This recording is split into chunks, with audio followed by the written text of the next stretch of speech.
nuk kanë të bajnë dhe nuk kanë asnjë lidhje me fushën, të dalin dhe të flasin me aq vetbesim e aq kompetencë, por me një ignorancë tepër të theksuar për temat që as pak vetë nuk i dinë. Dhe tash të rinjt shkojnë dhe mësojnë prej një gjysmë mësuese, prej një ignoranti, dhe ata definitivisht kemi të bëjmë me një çrregullim në edukimin e tyre.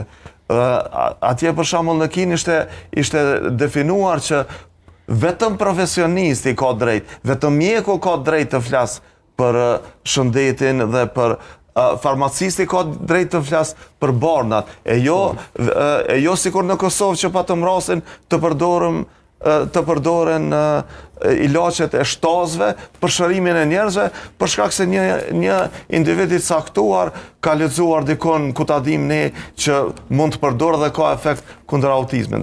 Të kuptohemi, nuk mirëme me preventiv, ne e lejojmë këtë të dalë të flas me kompetencë të plot për gjërat që as pak si kupton. Kjo është problem. Asnjëherë malet nuk ka qenë me pas kontroll të fëmijës edhe me rrjetet sociale, me gjithçka tjetër.